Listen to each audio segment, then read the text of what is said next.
going on, you guys? It's your boy Mind Negative, bringing you another deck profile. Today, we are bringing you the BattleWasps. They came out in Battle Legend Heroes Revenge.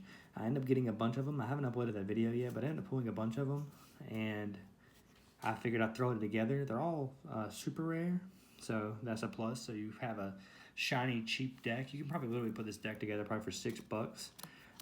That's excluding the extra deck, of course. Most of the extra deck monsters are cheap, though. They're probably like 5 to 25 cents a piece, maybe 35 cents, depending. You can find them on Amazon pretty easy.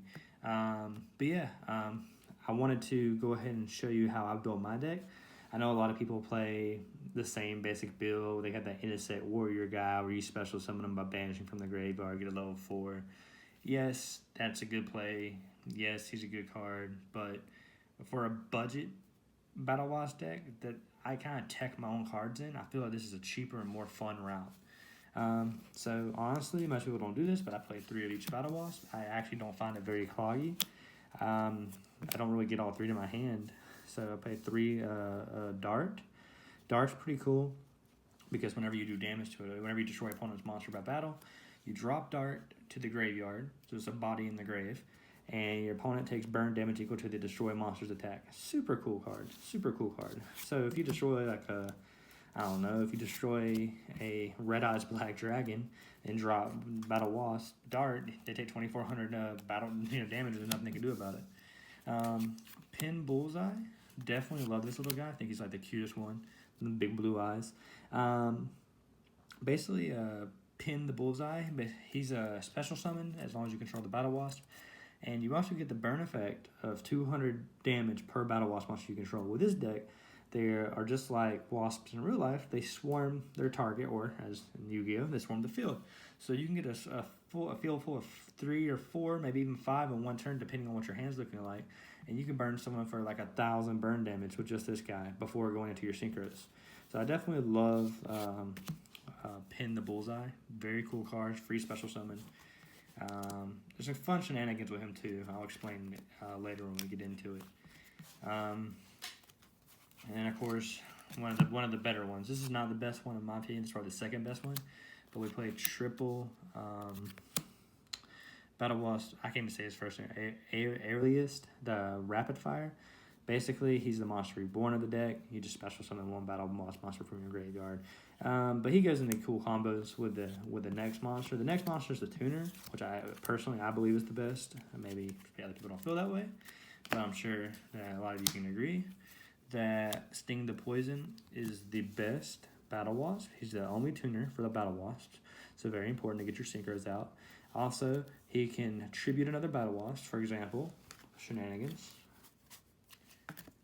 Tribute Bullseye. So what you're going to do is you're going to special summon Bullseye, use the burn damage. For example, let's say you only have 2 out, so you burn for 400, and then you tribute Bullseye, send him in a grave, and then you can negate a monster's ability. And that's pretty OP, having negating an ability for a whole turn, and there's not really much they can do about it. So you got burn damage plus a negate. Also, whenever he's summoned or special summoned, best part of his ability, you can add a BattleWasp monster from your deck to your hand. That's super strong. You just upon being summoned, add one from your deck to your hand, and the next monster, this kind of is one of the main one you want to add from your deck to your hand. You want to add the twin bow attacker. This guy, he's a special. There's one downside to this guy. So you can special summon him as long as you control. Actually, you don't think you have to control anything. As long as it's during your main phase, you can special summon him free of cost. However, if you do summon him, you can only summon BattleWasp secret monsters from the extra deck for the rest of the turn.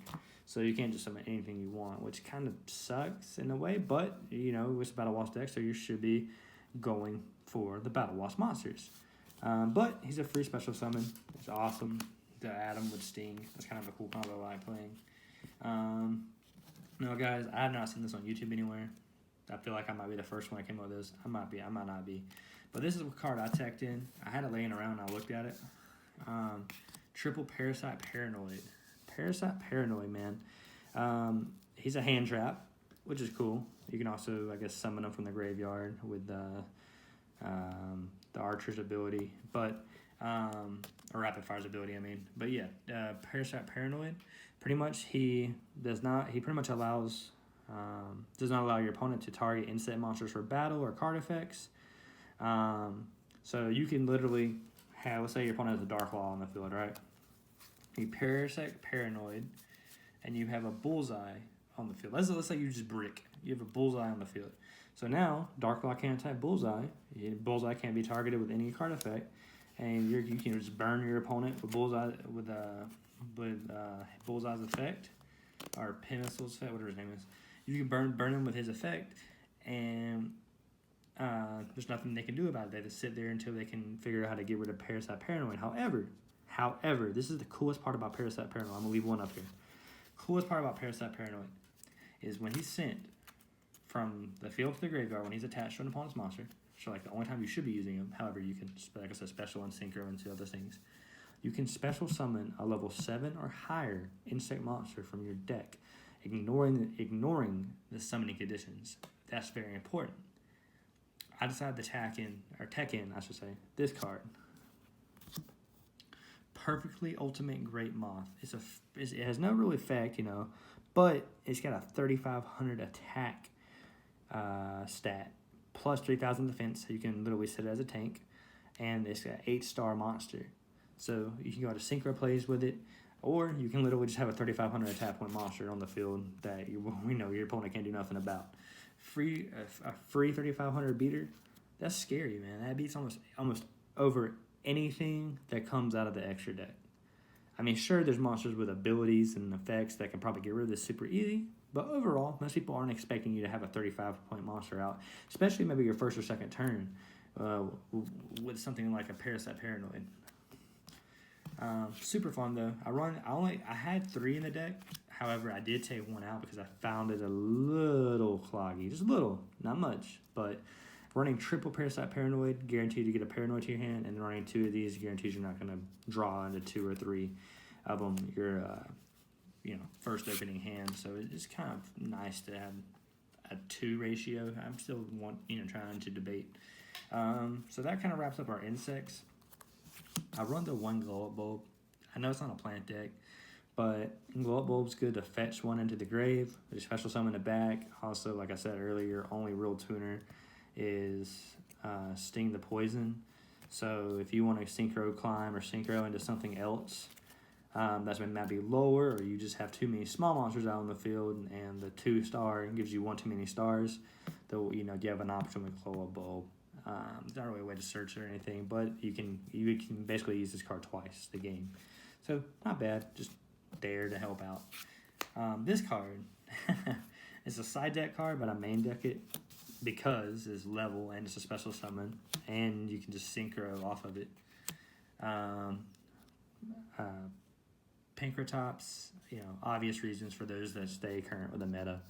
But running 3, like I said, you can use it as a synchro. It's a free 2,600 attack point monster, and it's a special summon. So you're not taking no L's here. You're just going positive no matter what. That's pretty much it for the monster lineup. I mean, like I said, Pinkertops normally for most side deck, but I kind of like running a main deck because I can synchro into higher level monsters pretty easy with it, especially with the tuner only being level 2. It kind of saves me some space.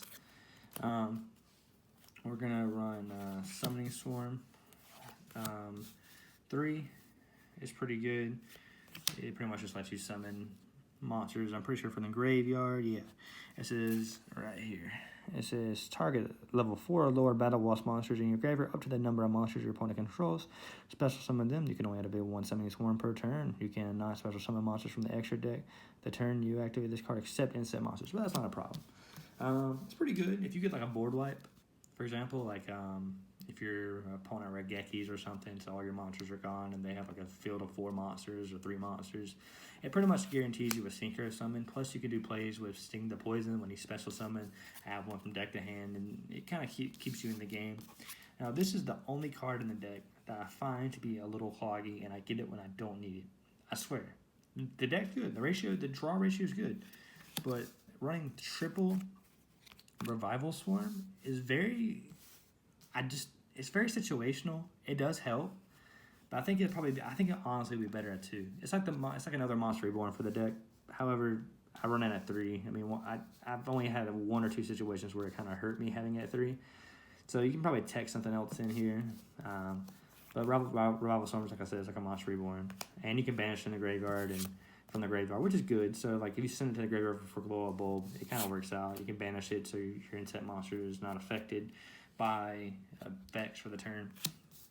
Regeki, super OP. You know, of course, a lot of monsters are better off in the graveyard. However, this deck does have potential to OTK. It just really depends on what your hands are looking like. Regeki does help, especially, you know, when you don't want to go into a synchro play just yet in case your opponent has an effect to blow up a monster, or if they have Dark Law or something on the field that can banish all your cards, go ahead and just get rid of it with Regeki instead of sending all your materials to the grave. As end of spells, this card, you know, I've seen a lot of deck profiles and it's debatable, but triple BattleWasp Nest, super good card. It's a searcher. I think it also negates an attack. Yeah, so it negates the attack. So basically, you put a counter on this card. So having 3 in the deck is essentially like having 6 in the deck, because you can use this card twice per turn. You just add 1. I think you special summon 1. Let me read it. It's been a minute. Pretty sure you special summon 1. This BattleWasp monster, blah blah blah. Special summon. Yeah, special summon 1. It's very good. Like I said, you can use each one 2 times. So it's essentially like 6 cards in one, because you run 3 of them. Again, this is a card I checked in. Corrosive Scales. Corrosive Scales pretty good. It gets bigger monsters off the field. It doesn't. I think it prevents your insect monster. Whoever you attach this to, he has to be the attack target. Anything else you can attack. And whenever your opponent activates any sort of effect or does anything really in the game, a counter goes on this card. So keep some dice on you, please. This card makes things a little complicated. Keep some dice on you, because whenever your opponent does anything, their monster's attack goes down by 100 per effect, per anything they do. So, and I think that effect stays whenever this card leaves the field. So keep it. It can literally win games. It can, because you know, in the state of Yu-Gi-Oh, Everse or Orcus, Luna Light, they're gonna do 5,000 effects and things at one turn. So their monsters might as well be a 0 attack, right? This is another cool card I added in. You can also get it in the Battle Legends Heroes Revenge box or order it online. Sonic Stun, super cool card. You negate an attack, and then you get to either add a TG monster, which, you know, we're not really playing TGs, or add a level 4 lower tuner monster from deck to hand. And there's Sing the Poison and Glow Up Bulb, so depending on the situation, you get a free tuner, because, you know, you can open up without a tuner in the hand, and that really hurts because it's a synchro deck. So this card helps you search the synchro or the tuners. Final Trap.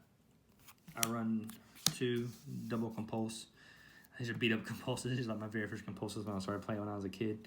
Hadn't made this deck on a budget. But yeah, double compulse, mandatory. You know what it does. It just sends monsters to hand, get big threats off the field, kind of screws your opponent's plays up. Just something to help your monsters stay alive. Because like I said, you're very low on tuners. So having a little more protection helps. Extra deck, pretty straightforward. Yeah, low-level monsters. Run the Takanoko. Run the Coral Dragon. Coral Dragon's cool because it lets you draw a card. The Desert Locust. Desert Locust is pretty obvious. I run 2 the BattleWasps. Ghost Bow. Ghost Bow is pretty cool because whenever an opponent does effect damage, whenever you do effect damage to an opponent, you can also target the monster and do more effect damage with a Ghost Bow. BattleWasp. I run 3 of these guys. Because you'll make like 6s more than you would anything else. I think you make 5s a lot too. But BattleWasp, Harbor the Charge. He's really good when you verse a monster with higher attack. You can just cut a monster's attack in half. And also he does burn damage of his own. Very good card. And this is actually, for level 12, this is actually very easy to make. I run triple BattleWasp Ballista, the Armageddon. Super good card. Banish all insect monsters from your graveyard. Which kind of sounds bad, but trust me, it's not as bad as it seems. Your opponent loses 500 attack per each insect and defense, I think, per insect monster that you banish. When he leaves the field, you can special summon 3 of those banished insect monsters, which again, you banishing the poison. That just keeps your plays going. But yeah, that's my BattleWasp deck, you know, like not really much of a side deck for this deck because I run the side deck in the main deck. It's a fun deck, man. I can't honestly say I really lose a lot. It's kind of one of those decks where if you get the hand you need, you're not going to lose. If you get a bad hand, you still have potential to bring it back. Like I said, very cheap deck. Extra deck, honestly, probably it's all together this right here. I think it's around 14 or 15. For these, honestly, it's probably like, probably $4 maybe, if that. Main deck, you know, all the BattleWasp monsters are only a few cents a piece. I'm sure you can find Great Moss for only like 20 cents. Honestly, I mean, super cheap deck. I mean, the only thing that's going to cost you money is maybe a compulsory or something like that if you put it together the same way I did. TG Stone's going to cost a little bit, not much at all, because, you know, synchro decks are not like the main thing right now. But yeah, that's pretty much it. Everything in this deck's pretty much either a couple cents or a dollar or two. So have fun building it if you want to use my build, or if you want to find another one. Hey, I definitely still think you should play the BattleWasp. They're definitely a fun deck. But thanks for watching. Have an amazing day. Like, comment, subscribe. Peace.